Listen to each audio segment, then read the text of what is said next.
আসসালামু আলাইকুম ইব্রান, আশা করছি আপনারা সকলেই ভালো আছেন। তো আজকের ভিডিওতে মূলত দেখাবো যে এই ধরনের গ্রাফ যে ফটোসগুলো আছে এগুলো কীভাবে ক্রিয়েট করা হয়। এই ফটোসগুলো কিন্তু অনেকটাই ট্রেন্ডিংয়ে। আপনি চাইলে আপনার মতো করে অনেক সুন্দরভাবে কাস্টমাইজ করে কিন্তু এই ধরনের ফটোসগুলো ক্রিয়েট করতে পারবেন। এর জন্য আজকের সম্পূর্ণ ভিডিওটি কন্টিনিউ করতে থাকুন এবং আপনি যদি আমাদের চ্যানেল নতুন হয়ে থাকেন অবশ্যই কিন্তু আমাদের চ্যানেলকে সাবস্ক্রাইব করে পাশে থাকা বেল আইকনটি বাজিয়ে দিবেন। তো চলুন শুরু করা যাক। Welcome back. তো এই ধরনের যে গ্রাফ ইমেজগুলো আছে এগুলো মেকিং করার জন্য আমাদের পিক্সেলab অ্যাপ্লিকেশনটিকে ওপেন করতে হবে এবং সম্পূর্ণ ভিডিওটি কন্টিনিউ করতে হবে। আশা করি আপনি এই ধরনের যে ইমেজগুলো আছে খুব সহজে ক্রিয়েট করতে পারবেন। তো এর জন্য আমাদের এখান থেকে প্রজেক্ট রেশিও সিলেক্ট করতে হবে। আপনি যেই অনুযায়ী আপনার ইমেজ সাইজটাকে নিতে চান, আমরা এখান থেকে ইমেজ সাইজে যাওয়ার পর এখান থেকে ইউটিউব থাম্বনেল অথবা আপনি ইউটিউব ব্যানার বিভিন্ন সাইজে পেয়ে যাবেন। আমরা ইউটিউব থাম্বনেল সাইজটাকে নিয়ে নেব, নেওয়ার পর ওকেতে ক্লিক করব। এরপর চাইলে এই যে আপনার টেক্সটটা আছে এই টেক্সটটাকে আমরা রিমুভ করে দিব।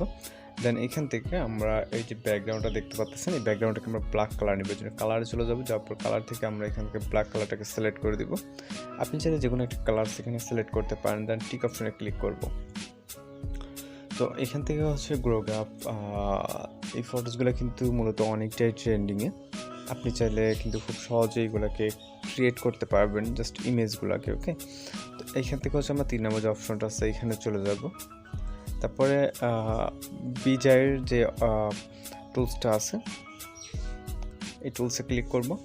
ক্লিক করার পর এখান থেকে আমরা নিচে চলে আসলে এখানে কালার দেখতে পাবো। এখান থেকে আমরা গ্রিন কালারটাকে সিলেক্ট করব এবং গ্রিন কালার যে অপাসিটি আছে অপাসিটিটা আমরা কিছুটা কমিয়ে দিব। ওকে, এবং এইখান থেকে আমরা এই অপশনটাতে ক্লিক করব প্লাস থেকে। দেন এই অপশনটাতে ক্লিক করব। ওকে, দেন ক্রসে ক্লিক করব।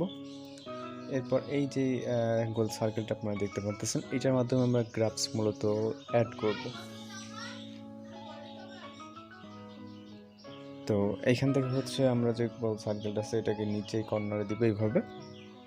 দেওয়ার পর এখান থেকে যে প্লাস দেখতেছি মোড প্লাসে ক্লিক করব। এরপর আমরা গ্রাফস লাইনটাকে আমরা যেভাবে নিব, গ্রাফটাকে আপনি আপ ডাউন করে যেভাবে নিতে চান, সাপোজ আমরা এভাবে নিলাম। নেওয়ার পর এখান থেকে এখানে তো আপনি আপনার মতো করে জাস্ট এখান থেকে এখানে ক্লিক করবেন এইভাবে। ওকে, যে গ্রাফস অনুযায়ী যেভাবে নিতে চান আপ ডাউন বা এইভাবে যেরকমভাবে গ্রাফস তৈরি হয়ে থাকে আর কি। ওকে, তো আমরা এইভাবে জাস্ট টাচ করে নিব। তো এখান থেকে আমরা লাস্টে যে গ্রাফসটা আছে এখানে নিব। নেওয়ার পর এটা আমরা একদম নিচে একটা গ্রাফ দিব। ওকে, একদম নিচে যেটা দিলাম। দেওয়ার পর এখান থেকে যে অ্যাকশনসটা আছে অ্যাকশনের 2 নম্বর যে অপশনটা আছে এখানে ক্লিক করবেন। এখানে ক্লিক করার পর আমরা এখান থেকে কালার সিলেক্ট করতে পারবো, গ্রিন কালার বা লো গ্রিন, আপনি আপনার মতো করে যে কোনো কালার সিলেক্ট করতে পারেন। অথবা এখান থেকে প্লাস ওখানে গিয়ে আপনি আপনার মতো করে যেই সাইজ অনুযায়ী নিতে চান, ওকে, এই সাইজ অনুযায়ী কিন্তু পেয়ে যাবেন। এখান থেকে আপনি আপনার মতো করে নিতে পারবেন। ওকে, তো আপনার এখান থেকে অপাসিটি আছে, আপনি চাইলে অপাসিটিটাকে কম করে নিয়ে এখান থেকে আউটলাইন যেটা আছে আউটলাইন দিতে পারবেন। দেন এখান থেকে কিন্তু আপনি আপনার মতো করে কাস্টমাইজ করে নিতে পারবেন। ওকে, দেন এখান থেকে আমরা টিক অপশনে ক্লিক করব। টিক অপশনে ক্লিক করলে কিন্তু আমাদের গ্রাফসটা কিন্তু ক্রিয়েট হয়ে গেছে। আমরা আমাদের পজিশন এবং আমরা চাইলে এখান থেকে কিন্তু বড় ছোট করে নিতে পারি। ওকে, চাইলে গ্রাফস লাইন আরও বাড়িয়ে দিতে পারি, এখান থেকে চাইলে আরও বাড়িয়ে এখান থেকে দিয়ে দিতে পারি। এখানে চাইলে আপনি বিভিন্ন ধরনের টেক্সট অ্যাড করতে পারেন বা যে কোনো কিছু অ্যাড করতে পারেন। আমরা জাস্ট দেখাচ্ছি আপনার গ্রাফ কীভাবে অ্যাড করবেন। তো মূলত এইভাবে করতে পারবেন। আপনি চাইলে ইমেজটাকে সেভ করতে চাইলে সেভ অপশনে এখানে ক্লিক করে সেভ অ্যাজ ইমেজে ক্লিক করি, এটা সেভ হয়ে যাবে সেভ টু গ্যালারিতে ক্লিক করে। ওকে, তো মূলত এইভাবেই ক্রিয়েট করা হয়। তো আজকের ভিডিওটা এই পর্যন্তই।